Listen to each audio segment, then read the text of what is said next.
Alright guys, it's here, the final tier list for Season 0 of Marvel Rivals. So, really quick, I want to get this out of the way. There's two tier lists in this video. The first one that I want to go over is specifically for players that are in the top 1% / top 500. We're talking about for solo queuing specifically, but pretty much what it comes down to is these characters over here pretty much are going to be good if the player is good enough. The one thing that I think is really cool with Marvel Rivals is that if you are really good at some characters that people think are kind of trash, you can do well with them. But the point of a tier list video is to help understand perhaps some of the lower ranked players understand which characters are kind of the flavor of the month, as there are some bonuses where certain characters like Hela and Hawkeye that will not be transferring over to Season 1.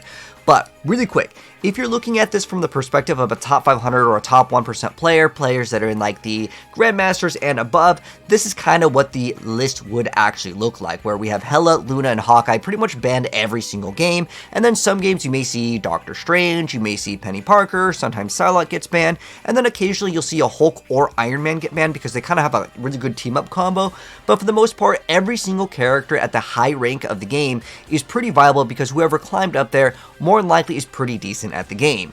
There is this exception over here where I put in question mark S. There are players out there that are really good with very specific heroes, and sometimes with team-ups this is good. Like for example, right now in the high ranks of the competitive game, having things like the Adam Warlock with Starlord and Mantis combo where you're able to constantly get these bonus revives is pretty strong, but I want to mainly focus in on solo queuing, as that's what a lot of people do in this game. They're just stuck solo queuing, and you might want to climb up. But pretty much for the most part, if you're like, in the top 1% or top 500, you probably don't really need a tier list, but I'm just going to provide it there for you. Anyways, the one exception I have is Wolverine. I feel like this character is incredibly difficult to play, and while there is that like one player out there, for the most part, let's be honest, the player would be pretty good at a lot of different heroes, and I think they'd actually get more value by playing another hero in a lot of circumstances, but there is like that one player. I'm not going to make a tier list to include just like this one person that plays one specific character, but for the 1% of the 1%, I think that there are just better options from this pool of characters, but pretty much everything is at least like A to S tier, with these characters just being kind of above and beyond what most people are going to be able to capably do, because, well, these characters are going to get banned anyways once you're in at Diamond or higher. But this is the tier list I think most of you guys actually care about. Oh, look at these characters here. We'll talk about that maybe in a future video. But for the most part, let's start from the bottom and work our way up. If you are solo climbing, these are going to be the characters to maybe consider, or consider not playing or avoiding. So characters, I'm going to get these right out of the way. A lot of these characters are just better options, or they are very, very hard to pull off for beginner players, because I get asked all the time, I'm stuck solo queuing, my teammates suck. I'm going to be real with you, I can go in with legitimately a negative win rate and still climb, because I'll go plus 37 for a win and lose like 15 or 19 with a loss. It seems like there may be some sort of stat padding that goes on versus in Overwatch. They used to have this thing too, and remember, this game is heavily influenced by Overwatch.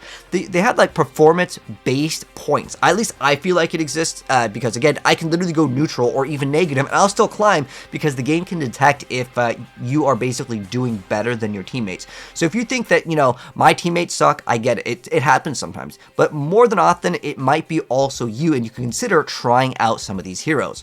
So for starters, I would say just stay super far away from Wolverine. Unless you want to put like 1,000 hours and still maybe peak at Platinum, I'm going to be real with you guys. There's maybe only one person out there that is actually good that will be watching this video that's going to put in the time to play Wolverine. This character, it's so weird that the character, it like has this like sort of like healing factor, that's kind of that canon, but he doesn't really have that. But this character, I would just stay far away from Wolverine. He's at bottom, he's below the F tier, in my personal opinion. If I was to tell a player to recommend a character to utilize to climb, stay far away from that one. Widow is just way too hard to hit the shots. Squirrel just basically gives Luna and Mantis free ultimate charge. The character does do kind of good damage, but the thing is that like it's not bursty enough, and that is the main problem. Now, it's interesting because Squirrel Girl is almost more in like a support category because she locks the person down when she throws the nut. And basically, your teammates are able to capitalize off of throwing the nut, and so that secures other players' kills, but those players may be able to secure those kills anyways. And I really think it comes down to Squirrel Girl's ultimate not being impactful enough to really be able to give you like the team fight win. A lot of the other characters, like a good ult wins you the game. Iron Fist, I mean, this character is a noob stomper sometimes. Like, I'll see where he runs in and he just like deletes your team. Trust me, at Diamond Plus, ain't nobody playing this character. This character is pretty much in the gutter. Again, there are maybe some exceptions, and I put him over here in like the 1% of the 1%, but I'm not gonna, that's like an exception, not like what I would consider someone, you know, as a suggestion to play. Now, next up, we have Adam Warlock. The reason why I consider him an F tier for players that are interested in climbing, he does good DPS. The thing is that as you start to get better at the game, certain characters like Luna Mantis may get banned, so then he does see some play. But the problem with Adam is that there is, once you start climbing the higher ranks of the game, I see so many people just reviving right in front of 5, and I just don't get that at the lower ranks. And this is, again, the point of this tier list is for your average players. I'm talking about pretty much most players that are anywhere from like bronze up until platinum. This is kind of my recommendation. Once you're in diamond, things kind of change a little bit. But the reason why I just don't like Adam Warlock is that people, as you start climbing higher, will be able to be like, okay, they haven't popped ult in a while. And I just don't like the idea, especially at the lower ranks of the game, to have Adam revive everyone and then they just like go in and they just don't get the heal and then they just kind of turbo feed and then you basically stagger again. And then on top of that, you're giving the enemy another set of ult charge. And the way he gets value is that your team loses and then you revive 5. Is that really what you want to do? I mean, hey, you can go for it, but I promise you, in the lower ranks of the game, I really suggest you guys to stay away from this character, even though he does do pretty good damage. Again, at the higher ranks of the game, I would consider him a lot better. He's kind of like in this niche area. Now, if you do combine him, okay, this is like at the higher ranks of the game, when you do combine him, yeah, then he's like in like the super, super good section of the game. But again, if you're solo queuing, your teammates may not, you don't listen. The Adam Warlock might not have a heal, so when he revives you, you guys are all low. And then on top of that, the Bucky can go in again and just kind of eliminate your team again. So I really just don't recommend this character. Again, the whole point of this tier list is kind of give you guys recommendations. Storm, there's just way better options. The character is so extremely like obscure for the playstyle and niche. I recommend you guys to check out my How to Play Storm video. It is really, really weird how this character is played because it's a flyer that doesn't want to play like flying up in the air. You actually kind of want to peel for your team. It's a really weird character. It honestly almost should be in the support category, maybe with like some small like Lucio AoE heal would be kind of interesting to see. Captain America, there's just way better options. He just doesn't do enough damage. His ultimate is like a support ult. It's just a character that I would say definitely needs to get a buff. And also, I would say avoid Loki. Loki is pretty good at the high ranks of the game when you do understand his kit a little bit better. But for a newer player to, you know, tell him to go play Loki, it's not what I would advise. You have to be able to kind of hold still and not move. For some reason, in ranked, especially when I've been doing like my unranked to like top 1% when I've been grinding the leaderboards again, I've noticed it's so easy to pick out at the lower ranks the real Loki because they move too often. You don't want to move with Loki. The time that you move is when you're swapping with your clone. He's just way too complex for a character that I could recommend if you were to, you know, give a character as a suggestion to climb. You can actually output pretty good DPS on him, but you know what you can also do? You can just play Hawkeye and just start one-shotting things if you really are interested in climbing to like Platinum or Diamond. If you really want a DPS character, there's just, again, way better options. And then for D tier over here, I put these characters as kind of turbo feeders. Again, the whole point of this video is that I want to try to get people to understand why I put some of these characters in these categories. Scarlet Witch might be an exception, but most of these characters, they go in and they go in and then they expect something to happen. These characters, you have to understand certain cooldowns, certain breakpoints, and also which characters can you 100 to 0. There are a lot of character combos where Spider-Man, he can one-shot combo a 250, but a 275, same thing with Magic. Like, you're just going to not finish off the characters because you don't know these numbers. They require a lot more time and investment, but I would definitely say Spider-Man, Black Panther, Magic, if you want to put in the time, these are pretty good characters. But your average player that's just kind of more of a casual, you know, you get back from your 9 to 5, you just want a game, I'd say stay away from these characters. Hulk is just going to jump in, he's going to be like, I pop my bubble, heals, where are my heals at? Support, what are you doing? That's going to be the experience that you have with the Hulk a lot of times. This character, I mean, yeah, it's great if you can do team up with Magneto because it makes Magneto even better, but as far as it goes, it's kind of one of those like noob stomping characters. If you're interested in climbing, you're just going to get countered by hella Hawkeye most of the time because it's a problem with a range. And sure, this character can kind of get out, but the way that you go in is, I guess, if you want to go on like a flank route, but by that time you're using a lot of your time when you're getting 0 value, whereas things like Spider-Man, he can just like fly way up to the side and then just kind of go in and then get out. And with Scarlet Witch, you can maybe use your ability to fly super high up in the air and then kind of go for like a flank angle. I just don't really recommend this character to learn because it has such a area where it just drops off because, of course, the character just is shorter range. Not necessarily like, kind of like Wolverine short range, where Wolverine can kind of like pull another character and you have to basically play in third person for the most part, but you do have to watch out for ranged characters, especially because, again, a lot of the lower rank games, a lot of stuff is just kind of heavy number based games, whereas at the higher rank, it's more heavy on focusing and bursting targets down. As far as Moon Knight, this character puts crazy damage. I see this all the time. The Moon Knight's like, guys, I have 40,000 damage. What's going on?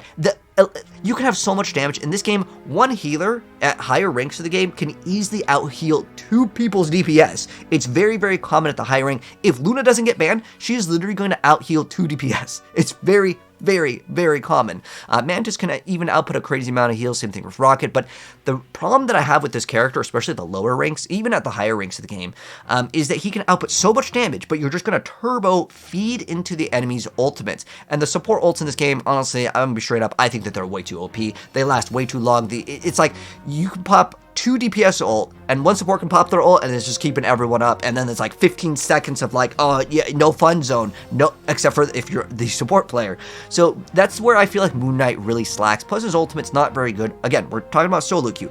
Yes, I get it, you can combo it, it is excellent if you combo it with Groot, but 9 times out of 10, honestly, this guy is going to turbo feed the enemy ult charge. Now, you can get good damage at the super, super low ranks of the game.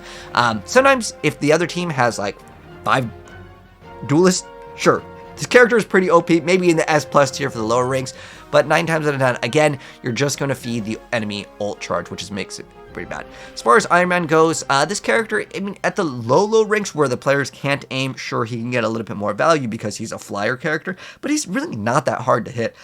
A lot of the characters can just kind of do some chip damage, and you need to get close to do the beam, and the beam is kind of what you want to try to use Iron Man for, especially when you combo it with Hulk, which could bump these characters up several tiers in the lower ranks if you play them together. But again, I'm trying to make this video for solo queue, which means you may not get those characters. Rocket, he has a good amount of healing output, but it isn't necessarily burst, and when they pop ultimates, you can't really respond with, alright, they're popping their DPS ult, let me pop a Rocket Raccoon ult. Doesn't really trade off very well. Same thing with kind of Jeff. Jeff, if the enemy team pops an ult, you can try, but again, a lot of times what's going to happen is your team will actually fold, or what's going to happen as you start climbing even higher up is that the Jeff, when he pops his ultimate, people will be able to kind of counteract it because he always ends his animation at the start. So there's a lot of different things where you can use Iron Man's Pulse right at the right time, and people, as you climb higher, will realize that. And so that's why I feel like Jeff isn't as good as the other options for the healers.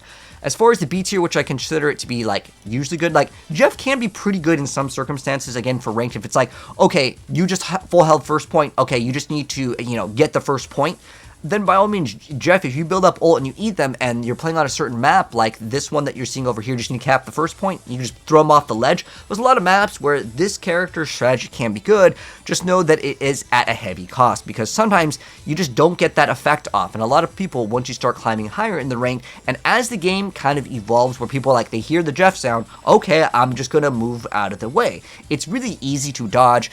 Like those clips where you see people eating 6-mans, it's gonna start to dwindle a lot more as you climb higher in the ranks, and also as people learn the game, it's going to be a lot harder to pull off certain things. But anyways, going into like the B tier, which niche, these are like kind of niche things where, like, again, if they have 5 strategists, this guy's probably not going to be doing so hot. But 5 duelists, which happens very often at like bronze and stuff, and I would still just go in whatever 5 DPS, let's go for it. But again, this is where it kind of becomes niche, and you can combo Rocket with 2 characters really well, obviously the Punisher, and getting that extra revive is kind of nice, but I do like Rocket, honestly, a lot, but again, the main problem is you can't trade, so it's kind of like niche. If you're like kind of turbo stomping the team, I think Rocket can be actually pretty good because you get your ult very, very fast. Again, if they happen to have a Moon Knight or damage that's kind of spread versus burst damage, then this character actually has kind of a playstyle. Anyways, next up into the B tier, which I feel like is usually good. When I see one of these players on my team, I'm like, oh man, I'm so glad we got this X, Y, and Z, because these characters are a little bit more consistent. Now, as far as this character goes, if they happen to not have any like shield-based characters, when this character pops ult, dude, it's it's kind of like an easy we win the point kind of a thing. But until then, a lot of players may kind of slack with this character, but I think the character's ultimate is so dang strong that I really got to put it in the B tier at least. Same thing with like this character over here. At the lower ranks, a lot of times ultimates are kind of key factors, and they can pop them at the wrong time and still get like a lot of value out of them, and that's just kind of the nature of the lower ranks. And I don't mean to say this as an insult, it's just mostly people need to learn when like there's 3 people down, I should not probably pop my ultimate, but at the lower ranks of the game, it's like, all right, I got 3 people down, time to pop my ultimate. Like, no, save it for the next fight. But these characters, hey, they pop off sometimes, and I can't say it doesn't work. These two in particular. Namar's ultimate kind of sucks, I ain't gonna lie, but this character is really good for being able to counter if your supports, a lot of times supports don't say, hey guys, I'm getting dove by a Black Panther, this is why, you know, you guys aren't getting heals. It's very common that support players, they just don't use their microphones. So it's really great if you happen to see there's a Spider-Man or a Black Panther, just knowing that those exist. By the way, only throw down 2 turrets at once. If you throw down 3, it kind of overwrites the other one. But having a Namor is very excellent to help out against certain flankers. He's excellent for that. And then on top of that, when you use your little, like, I don't know, I'm going to call it like a little cocoon ability when he goes into the thing and you can't damage him, you could use that to block a lot of different things. If Magneto's popping his ult, if Hela is popping her ult, there's a lot of things that he has really good value. Now, that thing for mobility is absolutely terrible unless you just want to get to high ground for a second. This character, absolutely amazing. Highly can recommend you guys to learn it, because once Hela and Hawkeye are banned pretty much most of the game, I actually really like this character, especially if there is flankers. It's a fantastic character to go ahead and learn. Venom, I feel like, is in the same boat kind of sometimes as Hulk, where he kind of just turbo feeds. He goes in, if he doesn't get in a limb, it's just like he's dead, and he's gonna be like, guys, where's my heals? But at least Venom can kind of like get a big burst. Unfortunately, he's getting a pretty big nerf next season because it's that like the seasonal bonus thing. I hope they just don't change that, to be honest, and just give him extra HP, because he feels kind of bad sometimes when, again, your team doesn't follow up and give you some heals, because what the main problem is with this character is that you are going in too early. If you open up and you go for a swing and you go slam and your team is still kind of halfway moving from spawn and you're like, guys, where's my heals? Support, what are you doing? That's a problem that I will see time and time again with Venom. You got to be able to kind of play a little bit more patiently, or what I recommend you to do is run on the wall and then keep your swing, just run on the walls, then slam down, and then try to get out with your web swing versus entering with your web swing. I know it's really fun, but that's just the way the character is in the current state of the game, because, well, if he was immortal, well, he is sometimes in the right hands, but he's a really good character, and I would say usually he's a pretty good character, unless, again, you get one of those guys that kind of turbo feeds. But you can turbo feed on Venom. When I grinded to top 500, I played a lot of Venom, and a lot of times I would go in, and sometimes I would go in and just blow up. Like, I would just go in insta death, but my team would win the fight, because I would go in, I would still get healed. It's not like I'm complaining about my heals. It's just that they used all of their cooldowns on me, and hey, if that's the way that you get the win, sometimes that happens in this game. You are playing maybe a flanker, you may die, and even if you get no limbs, but if they use all their abilities, their support are all the way in the back. You have like 2 supports and a DPS that are chasing you for long enough, the 2 tanks die in the front, and you win the game. That is one strategy that I've definitely seen that is very common. And speaking of that kind of playstyle, I've been playing a lot of Thor, and Thor is really good if you go at like a side flank, as long as you have another tank, ideally a Groot, a Doctor Strange, or a Magneto, something that can actually sit in the front line, like not like a, oh, let's go ahead and have Thor and like a solo Captain America or Penny Parker trying to hold down the front lines. If you go from a side flank with Thor, I like this character a lot, because he can get in so much damage, and he can just go up to the support, and he can eliminate 2 support and 1 DPS sometimes. I've done it so many dang times. Excellent character. Next up, Cloak and Dagger. If you don't got aim, this is my character that I want to suggest for you, my friend, because the character is so generous on all of the abilities and the hitboxes. It's just so easy. Plus, it's got a pretty decent ult. Heals for 220, at least at the moment of me making this video. You can stack it up, although I'd probably recommend not stacking it up. There's people that like to do these little triangle things. I like to go straight forward. I want my team to W key. The main thing that you got to do with this character, and this is one of the strongest carries, honestly, this and Mantis, if you want to solo climb as a support player, these are the ones that I recommend, plus Luna, but honestly, Luna gets banned most of the time once you're in Diamond. But thing is that when you pop your ultimate Cloak and Dagger, you need to go, hey team, I'm popping my ult. I'm going to pop it into the enemy team. Follow me. and a lot of times they just kind of pop it, and your team like has no idea what's going on. There's too many sounds, and I don't know, they just don't see it on the ground. That's the main problem, honestly, with this character. Character definitely outputs some stats, man. And then with Mantis, I mean, the sleep is so good. It's got good DPS, it's got a good ultimate, really, really good utility, able to damage boost a lot of characters, which really help out. If you're at the higher levels of this game and you're playing certain things like, let's say, a Psylocke or any like flanker-based character that can combo like Magic or Spider-Man, Black Panther, if you just give them the damage boost, they can like confirm the kill a lot of times. Really, really good character, easily like an S+ tier character, especially when you have some good coordination. I really like Penny Parker. Now, I'm going to admit, you got to put a little bit of time into Penny Parker, but then also I was looking at even the low-ranked Penny Parkers, they were still pulling off some stuff, man. And when I'm playing ranked, sometimes, because there's no streamer mode right now, they'll notice that you play a certain character, and they'll just be like, oh, all right, I'm going to ban this character because he plays that character a lot. It happens, man. When I'm on Penny Parker, I think things go right a lot of the times, especially at the higher ranks of the game, but people do ban certain characters. Like, there is a guy that maybe only plays Wolverine or only plays a very specific character. People will be looking at what you play, and they will try to ban accordingly. So, with this character, I like this character a lot, but even just the random, like, you know, mines, it's 3 mines, by the way, to actually eliminate a player, and I really like this character. If you do know the character, I probably will make a dedicated video guide on this character because it's one of my favorites and probably one of my best characters to play in ranked, but the way that this character is played is so weird as a tank. Honestly, it comes down to just random bursts of damage and random eliminations that you wouldn't really get on a tank, and it's really hard to outplay the mine when it's on a web because they can't eliminate it, and it is so dang powerful. And this character is excellent against flankers. I like this character a lot. If there's like any sort of tank that's diving your support, this character, oh my gosh, this is like just a huge savior. Same thing with like any of the divers. If you throw the spider nest down and you tell your support to stay around there, it is a huge advantage for your support because then they can't really get dove as easily. Psylocke is just really good right now just because she has the seasonal boost. It's got a good ultimate that can eliminate things. By the way, you can eliminate Mantis through her ultimate. There are a couple ultimates that this can burst through. Not like if there's multiple people, but if it's a solo Mantis, and what you can do is you can try to get the circle, and it's kind of hard, but as you get better with the character, you try to make it so you target what you want to by getting it on the edge. Now, it is kind of a risk, but there's certain characters like Mantis that don't really have a mobility skill that you can utilize it against, whereas like, oh, if it's against Cloak and Dagger, yeah, you're probably not going to get that limb on them even as a solo one because they're going to push the button. But there are a lot of times where Psylocke gets incredible good value. If you get 2 with the ultimate, it is great. Don't try to ult into like 5 people and be like, I didn't get a 5k, what's going on? It's not that type of ultimate.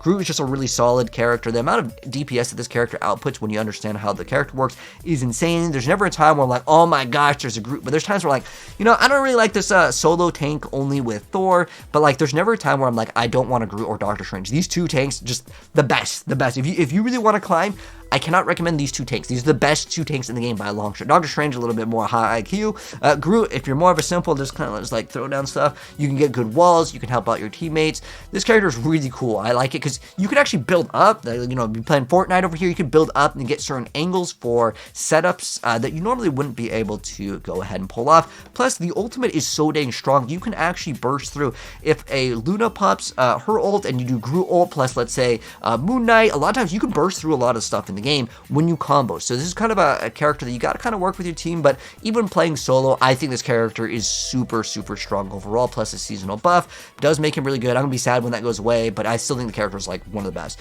Anyways, now into the best of the best. Let's go ahead and go hop into Doctor Strange. So with Doctor Strange, I really like this character because it happens to have, you know what, I never really understood, how come Captain America's shield's 500 and this guy's 800 and then this shield is like 3 times larger? And he can keep on doing it, and he can go up in the air and do it. It's just like, I just wish they balanced Captain America so much more around looking at like, hello, Doctor Strange existed a long time ago before. I could understand if, let's say, Doctor Strange came out way after. Some characters in video games, like in Overwatch, they kind of get outdated, but like Doctor Strange, he has not been outdated. This character is incredibly, incredibly, incredibly good. Probably the best tank in the game. It's the only tank that consistently gets banned for itself. Now, Hulk gets banned because there's an interaction with Iron Man at the high ranks that genuinely gets pretty frustrating to play against. But yeah, Doctor Strange is so good for setting up those things, teleporting to point, you know, going, doing the, you know, ultimate, and you going through the portal and stuff. There's just so many cool plays. You can set up a Punisher turret behind the enemy. It's like, there's just so many plays with this character. I cannot recommend this character enough. If you want to put in time to this character, it's great. But even if you're like a beginner player and you're like, dude, I just want to climb, tell me what's the best tank. No doubt, no question, it's Doctor Strange. Next up, we got our young Hawkeye over here. So he one-shots. Now, he is getting a nerf next season, but I still think that as long as he can still pull off that one-shot against most of the squishier targets, he's an excellent, excellent choice for most players. And that is because it doesn't matter if you miss like 10, 20 shots. As long as that one shot connects, that's your opener, that's your pick, you go ahead and get the dub. But at the higher ranks of the game, this character gets banned very frequently. The ultimate's okay with this character too, and it's not like a 5k like with Hela.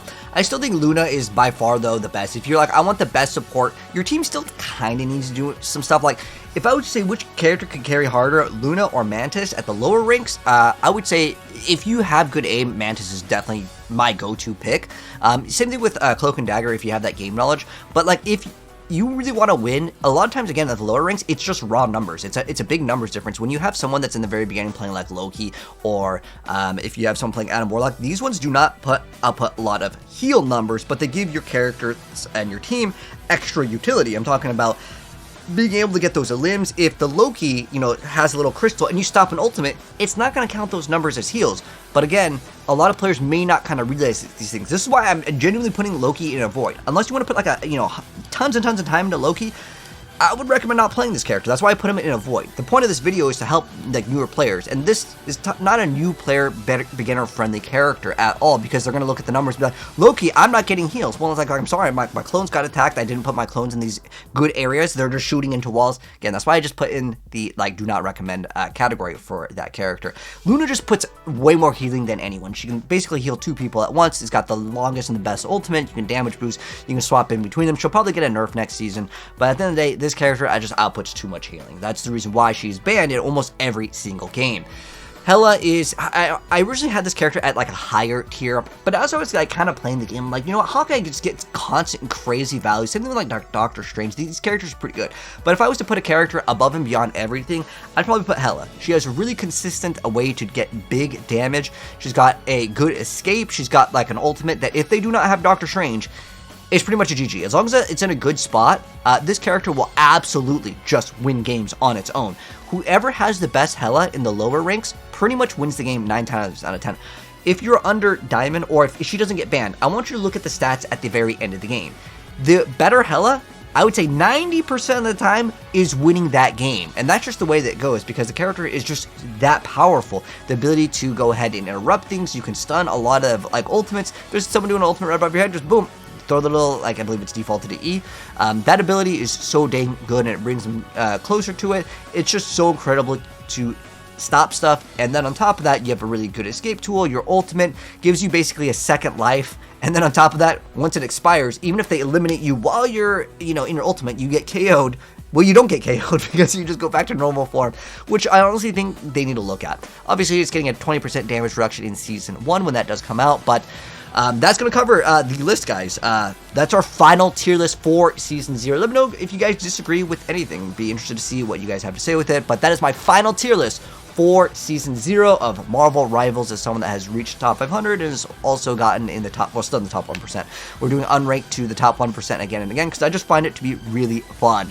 But anyways, that's going to wrap things up. If you guys enjoyed the video, drop a like on it if you're new here, subscribe from the bell if you want to see more updates, including what's coming in Season 1 very soon. Take care, and I'll see you in the next video.